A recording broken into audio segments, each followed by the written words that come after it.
I'm making it my mission to put out content that feels doable for you. And that was kind of the start of the big growth, was when I really focused on making content that was for everybody. And there's one thing that I think anybody with a little bit of social media knowledge will tell you: in order to grow on social media, you have to provide some kind of benefit to your viewer. If I could add value by teaching something, I really didn't need to talk that much about my own product, because it naturally led to sales and growth in my business.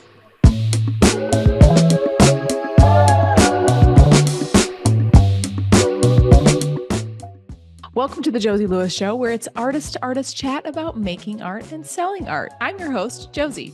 Today we're talking to Andrea Nelson, self-described watercolor artist and maker of things. Andrea has grown a massive social media presence by guiding us on simple and fun art projects. She is so funny, warm, and every day invites us on art adventures with her.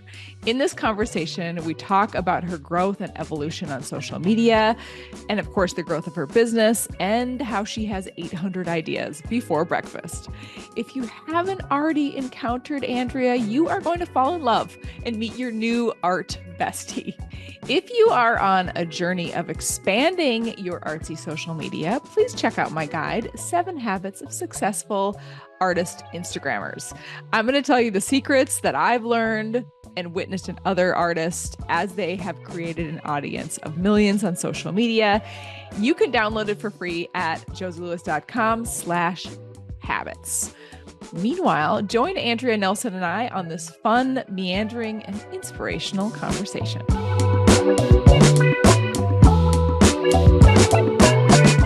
Well, hello, Andrea Nelson. Hey. Thank you so much for joining me today. I'm really excited to talk to you. Thank you for having me. I feel exactly the same. I've been looking forward to it. Yes. I've been familiar with your Instagram content for some time now. But I just did a deep dive. I went all the way back Dear. to the days of the filters, to the days before video. Yeah. And yeah. I for those of you that are listening, well, first of all, why don't you describe what it is you do for our guests? What do you do? Yeah, what do I do? That's a good question. Mostly I'm a watercolor artist, but I think on Instagram it says watercolor artist and maker of things, because I will try any craft at all. And I love kid crafts. I love anything that is new and different, and I'm ready to try it all, but I am primarily a watercolor artist. And so my social media is it's kind of all over the place, if I'm being totally honest. Because I do kid crafts, I do watercolor, I'll do acrylic stuff, anything.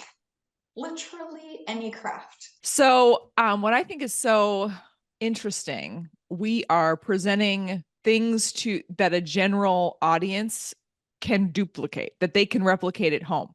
And you do that very specifically. Like you give a how-to. You're like, here's the way to make this, and then you show the process. And in both our cases, it's accessible for just a person. I was looking at your animal drawings, and they are highly skilled. And it would take a long time to learn those skills, but your account blew up when you started to do the simple, it is sort of preschool art, except that I think you have a lot of adults, and I think I have a lot of adults. And I'm wondering, one of the things that I've often wondered is, I wonder if the last time some of these folks made art was in 3rd grade. And now they're like, she's letting me paint. I can just do whatever, and it doesn't have to be amazing. I could just start and just have fun with color. So do you think that's happening for you? What's happening on your socials? For sure. Yeah, I think the thing that I hear from people over and over again is that they're quote unquote not artistic. They're not artsy, but yet they'll try the thing from my tutorial because it looks fun and it looks approachable. Like that's one of the things that I've kind of like founded my social media on, is making art that's doable, that doesn't feel like it's so intimidating that you can't give it a try. And there's a range, you know. I mean, some of the stuff that I do is more time consuming and a little more difficult than others, but the bottom line is you're putting it into like a 1 to 2 minute tutorial, so it's got to be something that's simple enough for people to figure out and replicate. And it does make me laugh sometimes when people will ask me like, well, teach me how to make like the octopus in the background that took me many days. You know, I can't even tell you what I did to make that octopus, but I can make a simplified version of an octopus that is something that anybody could do. So that is really what the point is for me, is to make things that feel approachable for someone who might not consider themselves to be artistic. So I'm really intrigued if there was a pivot. I mean, it seems like there was just in your TikTok feed, because I went way back and you were just posting your own art and you're posting your, you know, your beautiful animal drawings. And then at a certain point you started making video, and then a certain point you started making, you can see my cat in the I background. did. I Yeah. was like, I wanted to say hi, but I didn't want to interrupt you. She's my studio manager. She doesn't bite, but she does judge. Excellent. Very judgmental. So at a certain point, you pivoted to do like these tutorial light, you know, the 1 or 2 minute short things where you're talking on camera and you're showing your process. Was that always there, or was there a point when you started doing that, and how did you come to that? Like what happened? So going all the way back, and not to make this like an extremely long answer, but going all the way back, I started on TikTok, not on Instagram. I guess I did start on Instagram, but I really was not doing well on Instagram for a long time. And I started on TikTok, and it was like this fresh new thing. And I was really posting my art, and I was starting to make sales on my website because of it.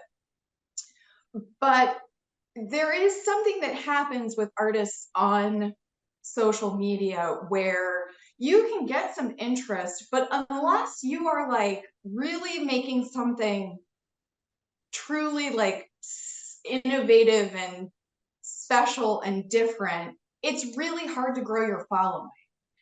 And so I was having success with posting my own art, but I started getting questions about things, and I started answering questions. And there's one thing that I think anybody with like a little bit of social media knowledge will tell you: in order to grow on social media, you have to provide some kind of benefit to your viewer. Like you have to add value in some way. And so that was kind of where it started, was like, how can I engage people and sort of give them what they're looking for? And then one day I posted a video of me doing something with watercolor, and I sprayed the paints with a spray bottle, and I had a million comments from people saying, I never thought to spray the water or spray the paints with water.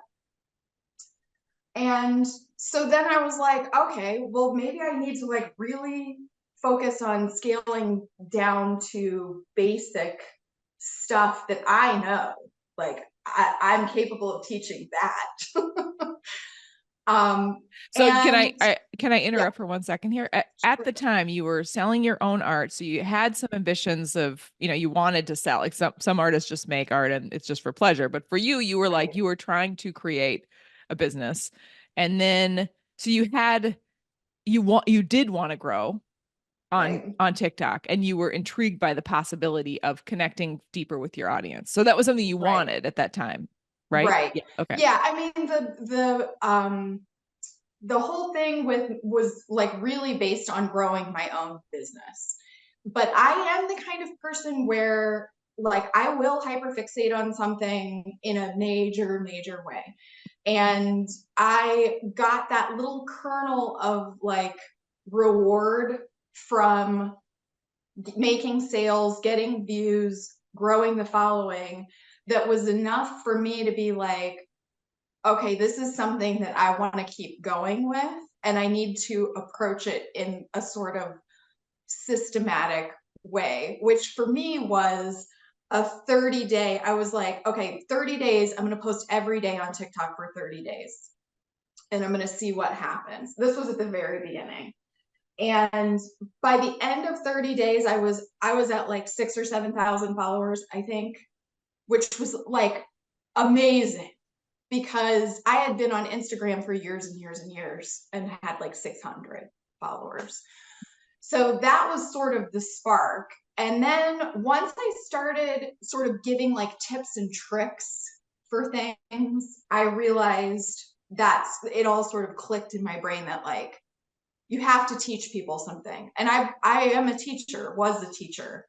So it all kind of made sense to me that if I could add value by teaching something, I really didn't need to talk that much about my own product, because it naturally led to sales and growth in my business, which was not something that I understood in the beginning. And I think it is a lesson for some artists that like just try to show like, I painted this and I painted this and you can buy this. It's really hard to grow that way, because people are, they want something for themselves. They want to learn something or be entertained, or they want to laugh or cry, or, they want to feel something from it. So yeah, so that was kind of the start. And then there was also like a moment where I had had posted some like sort of kid oriented thing, and a mom had commented, I want to be that mom, but I'm just not. And it kind of like broke my little preschool heart. And I actually made a follow-up video to that comment where I was like, nobody is that mom all the time, but anybody can be that mom sometimes. And I said in the video, I'm making it my mission to put out content that feels doable for you. And that was kind of the start of the big growth, was when I really like focused on making content that was for everybody. Not to get like woo, but but it sounds like you had an intuitive moment.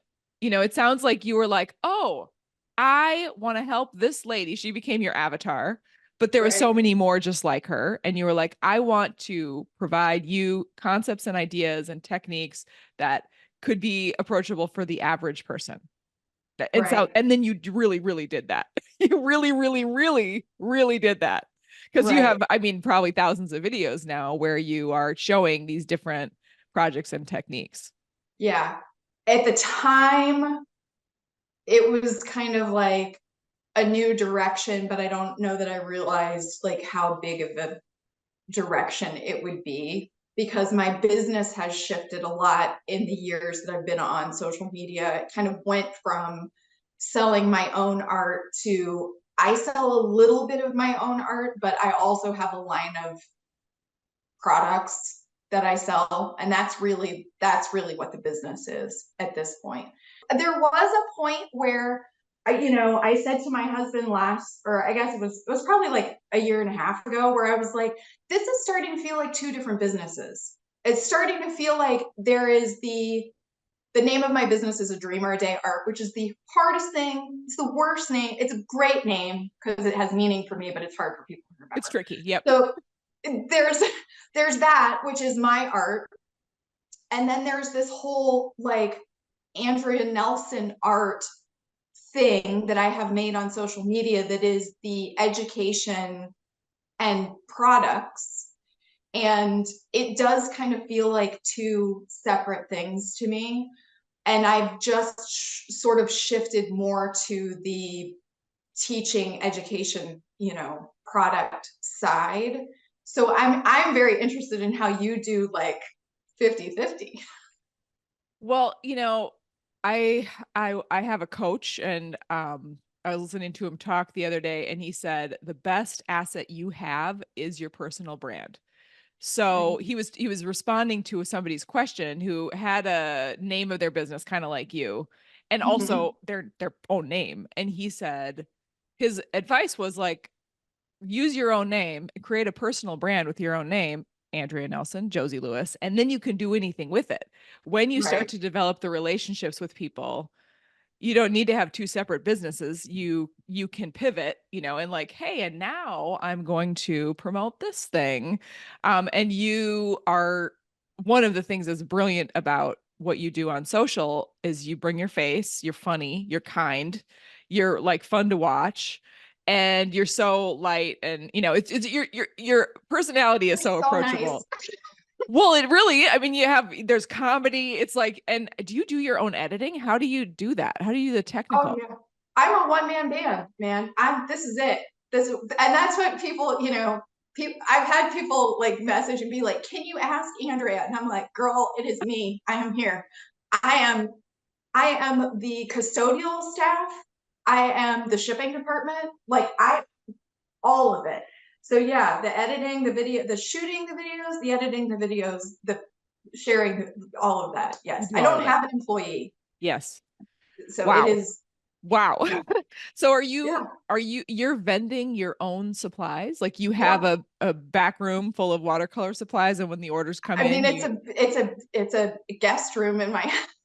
So yeah, so I source my products. Like I designed my own sketchbooks. I've designed my own paints. I've done all that stuff, and then I order it, and then I get 84 boxes on the FedEx truck on one day, and then I pack them and ship them. And I joke that I have a second part-time job at the post office because I just pull up to the back and I walk in the back of the post office and they're like, "She's here." And I get my bin and I put my stuff in and well, I thank you. mean, so much of what you're saying resonates with me because I also have a shipping room, and I have some crates, and I've got many, many thousands of boxes shipped to me from the FedEx or the UPS. And I was Right. talking to my post guy. I have an amazing post guy, and he was saying I needed to call the central hub for something. So he's like, "Here's the number. Talk to my manager, Mike." So I called Mike, and I'm like, "Hey, I have a question about, I'm on Gino's route, and he blah blah blah." And the guy said, "Oh, are you at?" Then said my address. I hadn't said my name, and I was like, "Why, yes, that is And he was that like, is "Yes, the I know like." you. We're all They have a familiar." pin in the map at the post office. That's They're so like, funny. and then Gino, my mail guy, was telling me that they actually changed his route because I ship out so many packages, and I didn't know this, but they have like little timers on the trucks.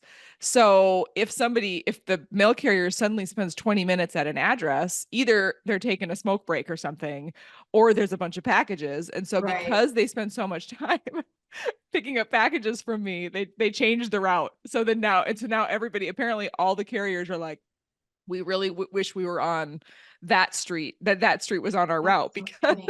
I don't always ship a ton of stuff, but when I do, it's. Yeah. So you have to take mine. So it's But like, you don't have a pickup where you were at. That's a whole I thing. mean, I guess I could, but like my mail carrier, she just retired like last week, so I don't know who I have now. But she just had one of the little like baby mail trucks, and I'll be shipping out like some Mondays. It's like 250, 300 orders, and it's a lot. Like I don't think she could. Anyway, shipping. You could do a whole thing just on shipping. Yes, indeed. Yes, indeed. Yes, indeed. Yeah, Okay, so crazy. so then I know from your website it looks like you also offer some digital courses. Yes. So I Yes. have two watercolor classes, and I'm constantly like, I need to make more classes. I have 800 ideas at all times for everything, but for classes for sure. And I just have to find the time to like do it because it's making a class, as you know, is like months of effort. And but yeah, I do. I have classes, and that is very fulfilling to me. Like when I started the first class and I started like going through comments and responding and like really engaging with people about their process, it kind of unlocked something for me that was like that teacher connection that I miss just in life. And it's hard to get that through social media because it's so loud there. And And it's fast. not always nice. And No. there's just a Yeah. lot about social media that's wonderful.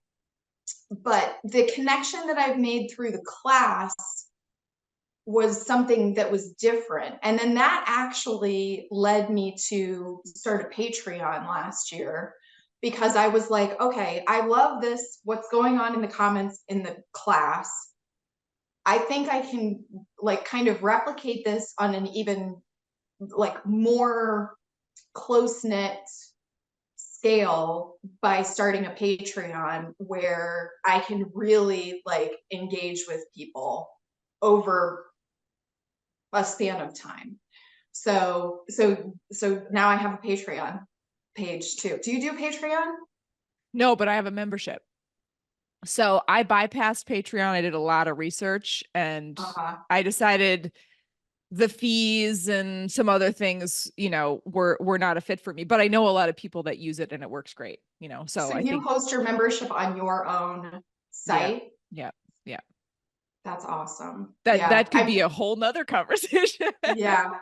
Yeah. But do you find the same thing? Do you find that like it is a different level of connection to other people? Well, when somebody puts dollars on the line, even if it's just a couple dollars, it Mhm. does change how they interact with the material. So I think Right. that there's really something to be said for, these folks that we're privileged enough to speak to and inspire. There's so many blocks, there's so much resistance. I think that making art casually as a hobby is one of the best things that people can do. And if they have that desire in their heart, then that means that they're suited for it, and For as you sure. know, people are like, I'm Yeah. not artistic. And it's like, oh, Yeah. shut up. You're not artistic because you never do it. Like go Right. ahead and take a risk and make some failures and try it out. And you'll find that maybe you're more artistic than you thought. And Right. so what happens though inside a membership or when somebody buys a course is that they put their money where their heart is. They have this desire. You and I were giving them the invitation, like you can do this. And then when Hmm. they actually, I mean, I offer so much free stuff too. They could do a lot of stuff with me just in my YouTubes or something. But like when they pay even a small, I mean, my stuff is really affordable, but when they pay, then I think that there's buy-in, which means they might take more action, for their own, for their own Right. thing, which I think is helpful. So more Yeah. serious people, they're more serious and. Right. Yeah. Yeah. I have a Discord that is available for my patrons, and it is such a nice place. Yeah, so it's like chat rooms basically, but so I kind of started with like watercolor supplies, like show me what you're making, the latest tutorial, because I do a tutorial every other week on Patreon, so they can post their work and kind of give each other feedback. There's so many things to dip your toes into and so many hats to wear. It's all the social medias and the Patreon and the classes and the shipping. It's so much stuff. Yes, it's Yeah. like the octopus behind you. Yes. You Well, have that's what the I have said many times. Like my favorite animal is the octopus because if I had 8 legs, just think what I could do. It just would think, be just fantastic. think what you could accomplish. Yeah. Yeah. So, okay, so let's go back to you were talking about TikTok. You started there, and then at some point you also started to post to Insta. You had Right. success on TikTok first, sounds like. Right. Yes. Mhm. Yeah, so it's interesting to me because I hear a lot of people say, well, it kind of goes back and forth, but you hear a lot of people say that like, oh, you can't grow on Instagram anymore. So my 30-day TikTok challenge to myself to post every day for 30 days turned into 2 years. I think I missed 4 days in 2 years because I was like committed. I remember having a conversation with my husband where I was like, nothing is happening with this art business. And he was like, well, you're not marketing it. And I was like, excuse me, that is rude. What are you talking about? But he was very, very right. And my son, who is 23 now, was like, you need to get on TikTok. He was like, you will love it.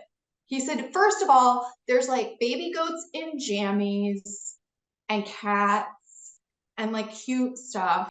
I probably had a few 100,000 followers on TikTok by the time I started posting consistently to Instagram. And now my Instagram following has caught up to my TikTok following. And are So, you using the same content? yes, Yes. So the you just exact same content. you film So, something, it's usually under 60 seconds, or do you go over? so that's changed too. So I don't know. I would be interested to get your take on this. TikTok, I went through like sort of a heyday on TikTok where I was getting a ton of views, a ton of followers. If I kept my video like just over a minute, like a minute 5, that was like the perfect spot, and I would do really well. Um, and then TikTok changed the plan, and they were like, no, no, no, we want longer format stuff. So lately, I've been putting up longer videos that are more like a minute and a half, 2 minutes.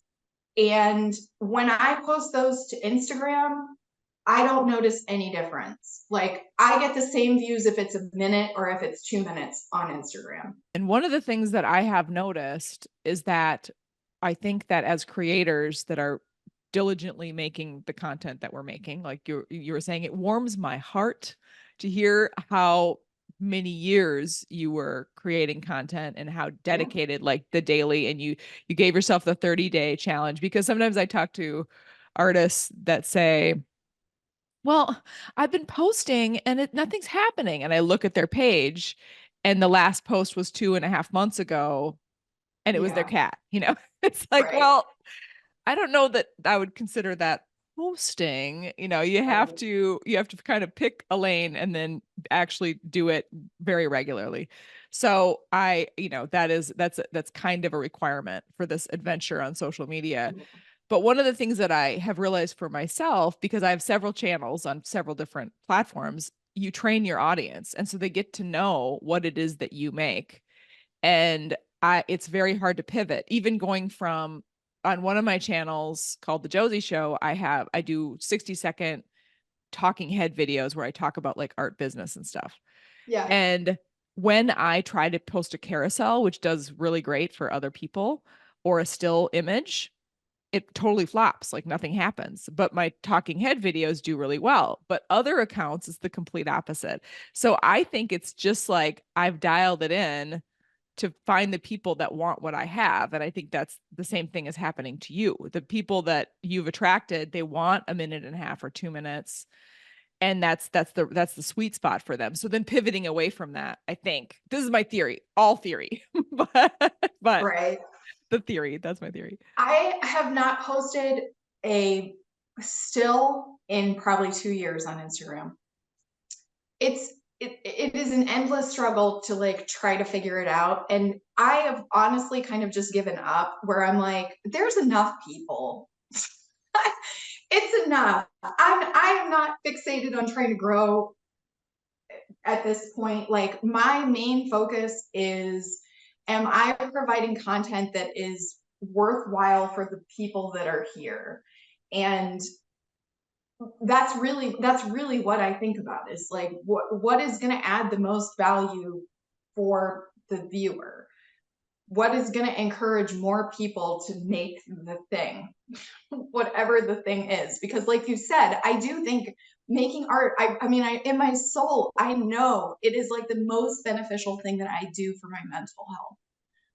And I say it all the time on my page that like my brain is so loud all the time. And the only time that it quiets down at all is when there's something in my hand and I am making something. And I do think you train your audience, like you said. Like people get used to seeing things. And sometimes it's a good thing, and sometimes you have to switch it up, like for your own mental health, where my interests might change, and I might really go off on a tangent where I want to just make paper flowers or whatever. And they'll sometimes people have to come along with me on that. The thing that I'm getting out of this right now, in addition to obviously I sell things, so that's great. But the thing that I'm getting out of it is that I am helping people make art. Like, that is what I try to remind myself. There are people out there who are creating things because they were inspired by a video. And there is value in that in itself.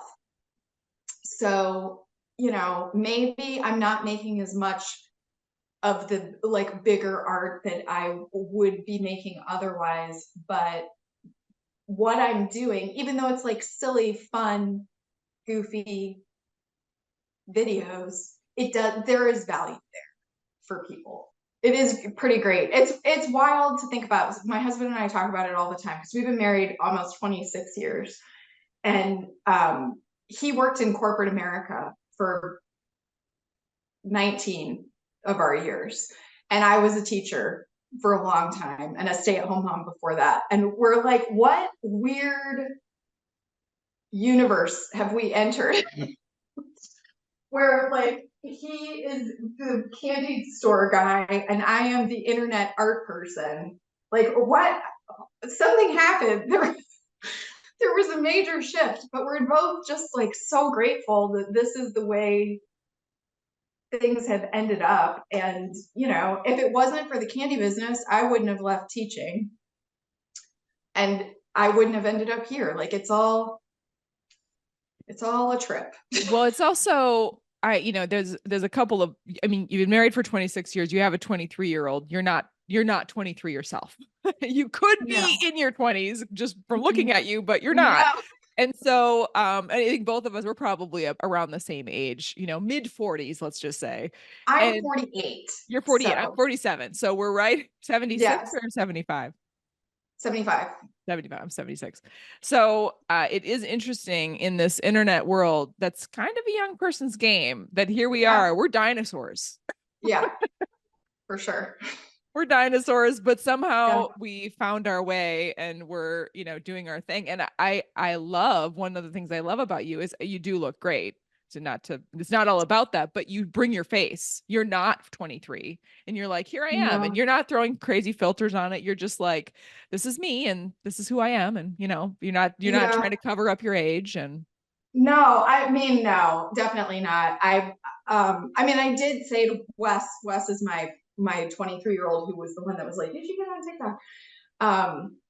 At the time I was like, I don't know if people want to see a 45-year-old lady in her house.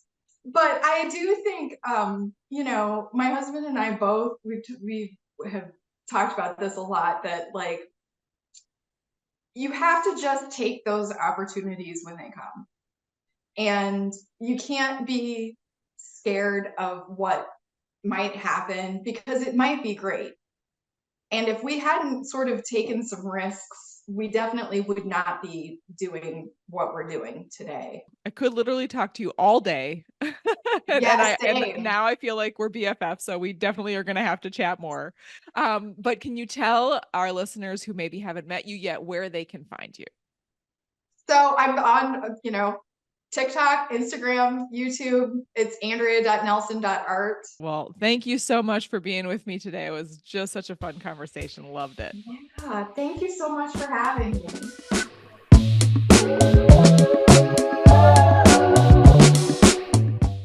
Well, there you have it.